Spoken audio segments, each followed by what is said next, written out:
Hello, hello. My name is Richard Eric Conde, and I go by the name of Snix. So, I haven't done a video in a while, and that's simply because I've moved since I was living in South Dakota, and I came back to New York City, which is where I originally am from. And right now, I'm at a family member's house, and it's a great place to be uncomfortable. Uncomfortable in a positive sense that you want to constantly move forward with yourself and with your life. And if being uncomfortable makes you hungry to to do better for yourself, then so be it. But the reason why I wanted to actually talk today was I just got off the phone with a different family member of mine, and this happens to me occasionally, and I want to know if this happens to you as well, where people will tell you essentially what they think you should do, right? They tell you, you should apply to this job, do this thing, etc., etc. And I wonder if that happens to me simply because I'm an artist and I am not going down a traditional path. But either way, it doesn't really affect me as much as it used to. And I will say it used to affect me because it used to make me feel like no one believes in what I'm doing and no one pays attention to what I'm doing and sees what I'm doing and how this can actually have a big potential to grow and how this happens for people all the time and it's just a matter of work, right? Then I thought about it like this. Well, yeah, these people don't know that. One, they're not you, so how can they? Two, they don't put themselves in that world, in that environment, so they don't know how real, how possible, how easy, or they don't know anything, right? So they're just talking. And then I thought, what are they talking about even? What are they, if they don't know what they're talking about, then why are they talking about this?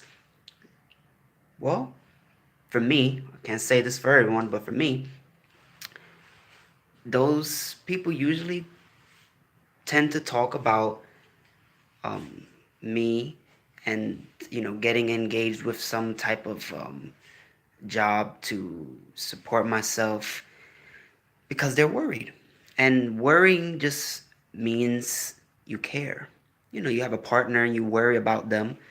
If you told them constantly how much you worry about them, they think that all you did was worry about them, but it's because you love for them and you care for them, so you naturally have a bit of worry inside you because you want them to be okay. It's the same thing with this whole situation and this family member. They just want me to be okay and they just want you to be okay. So my thing is this: if you're an artist and people are constantly tell you to find a job and you got to do this first, you got to do that first. First of all, take a second and be aware of where you are. If you are an artist and you are a full-time professional artist who is making money, then they would never say anything, right? But if you're an emerging artist or you're just an amateur artist and you're just starting out and you're not having a steady supply of income, naturally the people who care about you will begin to worry, and some people who don't care about you will want to put you down. It's key to isolate those two groups because the people who are putting you down, you cut them away, you don't give them any leverage. Now, the people who worry about you, it might sound the same, it might even feel the same, but it's not the same. So I changed my perspective and I look at it like this: they truly care about me and love me. So I affirm them, not to tell them, oh, I got this, I got this in the bag, don't worry about shit, I got this, yeah, yeah, yeah. No, it's not like that. My whole point is I'm not trying to impress or reassure them. It's to let them know that I appreciate their worrying and I take it as a sign of love, and I let them know that if you ever think about me and you are worried, just know that I am constantly working and I will be okay because I will manifest that into my reality. There is no failure, there is no true failure. It's just a learned lesson. And there is no sense of failure in my being, in my life. There's no such thing as I'm gonna fail. I used to dive into that concept, into that mentality, and I used to look at myself as a failure, and I don't anymore. Simply because I'm still alive to this day, right here. Who knows what tomorrow will bring? Who knows what next week will bring? But right now, this moment, I'm alive, so I'm gonna give it everything I've got, point blank, right? So now, when people are telling you like, oh, you need to get a job or you should look into, just actually consider them for a second. If you don't have a constant flow of income, you actually do need that. If you're getting money, off of commissions, like let's say for example, my specific situation, I'm not working and I'm using this time to create my business that I've been developing for the past couple months, as well as another couple projects, right? So I've been leveraging this time very, very, very meticulously, and I could do it way more meticulously, honestly, but I've been using my time to really craft this. But I've learned that this is not a guarantee. Like, there's no guarantee that this product, this, what I'm creating, which is a course to teach creativity, there's no guarantee that this will make $1 million in one night. In fact, if you think about it, realistically and logically, it makes more sense that it will take a longer time to develop a steady flow of income that you can survive off of, even with something that I've been putting a lot of work into. Not to say that I'm undermining my work, but to look at it as in a practical lens, right? So, and on that level, I look at it like this. Even if I have two businesses online, I am still relatively new to both. So they might not balance each other out, or they might, but it's a gamble. What isn't a gamble, what isn't a, well, it is a gamble because look, for example, the government shutdown. So everything is a gamble, is my point. You can lose your job, you can get fired. It's all a gamble. It's much better to have your own business, which is exactly what I'm establishing. But how are you going to support yourself in the meantime until you make the transition? That's what I'm talking about in this moment. How are you going to make that transition? So right now, um, I'm trying to sell my artwork online. That's one. I'm also in the process of developing a course to teach people creativity, and they can buy online at any time, anywhere. That's two, right?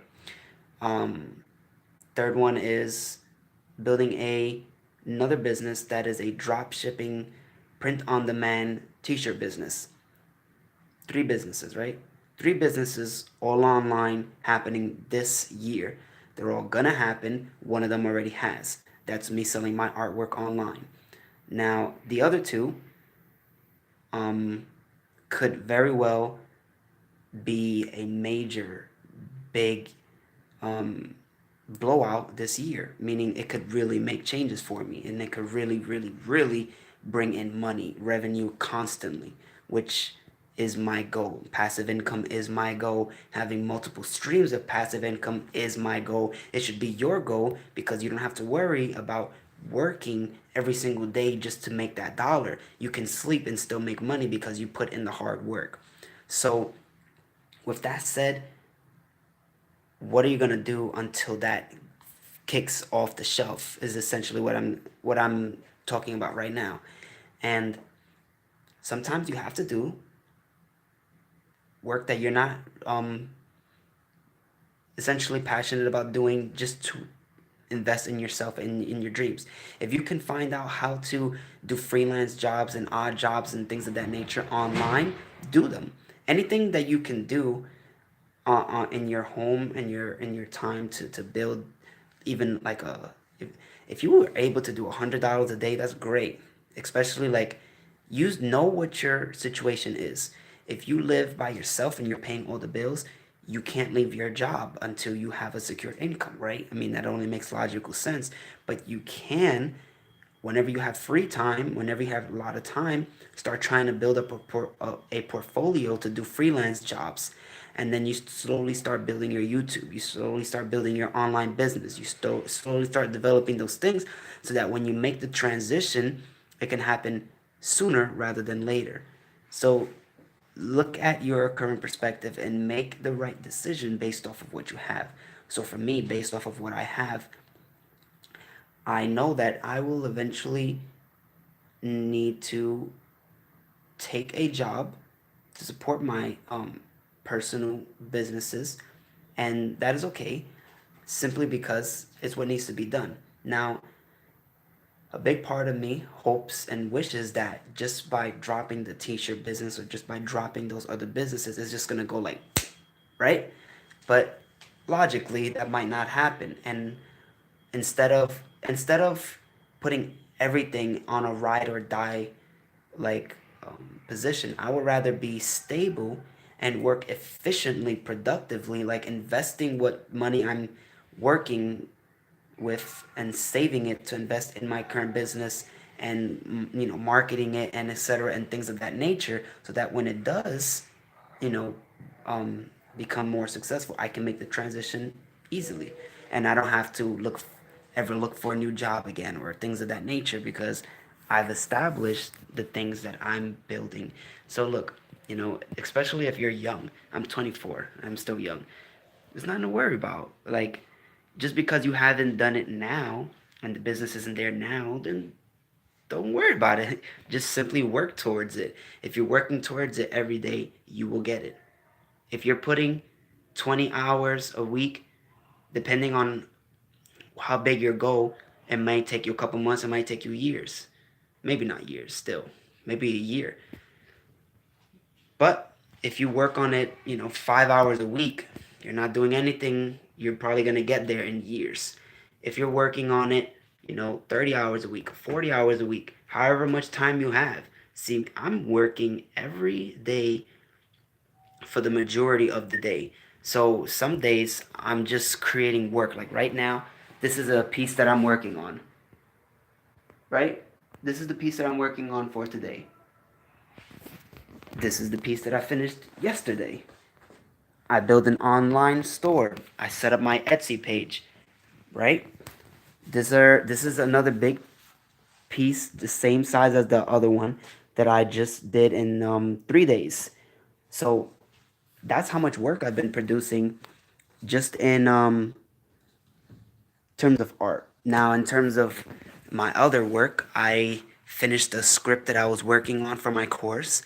Um, So now what's left is to record. So see, every day that I'm using my time more and more and more structurally to get where I need to be. So that's why I feel confident and assured with myself, because I'm not sitting around spending all day on Netflix, but then at the same time talking about, oh yeah, I got my own business coming up, and yeah, I can't even start. I'm not doing that. And if you're doing that, you need to stop doing that, because it's pointless and you're wasting your own time. But if I was every day on Netflix, or wasting, the whole day on social media and stuff like that, then I'm never gonna get my goals. Some days there are times where I'm on social media or something for like maybe 2, 3 hours, and I'm like, whoa, holy shit, that's way too much, right? Because I got a lot of things that I want to do in one day, and in one day I almost never get all the things done that I want to. Not because of lack of work, like I've been telling you, but just because there's so much that I want to do, that there's just like it's just never enough time almost. And I'm just like, damn. So every moment that I spend not working, even if it's like 5, 10, if it's like 20, 30 minutes, I'm thinking like, damn, should I really have used those 20, 30 minutes to do that? And sometimes I will like give myself space and time and just watch a little video or something like that, especially if it's educational or for research. I don't count that. That's educational research. But if it's something like a leisurely video, I'm like, damn, I like this. It makes me feel good. Is a nice relaxing thing. But do I really need to watch this? Because when you watch one, you watch another and another anyways. So it's like, ah, fuck. Damn, I'm wasting my fucking time, bro. You don't want to do that, right? All right. So my whole point is, as long as you put in the work, you're good. Your perception of you is greater than anyone else's perception of you. No one can We might all be able to understand that we think, but no one thinks like you. So that means your thoughts are up to you. Your actions are up to you. Use what you have at your disposal to make your dreams come true. And the only one who can do that is you. Not how much people put you up in a pedestal or put you down to the dirt. It doesn't fucking matter what they think about you or what they think about your accomplishments. It matters about what you're gonna do. Because people could think you're gonna succeed and then you could fail. Or people think that you're gonna fail and then you succeed. So it doesn't matter what they think. It matters what you do and what you think of yourself. And with that said, peace be upon you. And I'll talk to y'all a different day. If I can figure out. Oh, there it goes.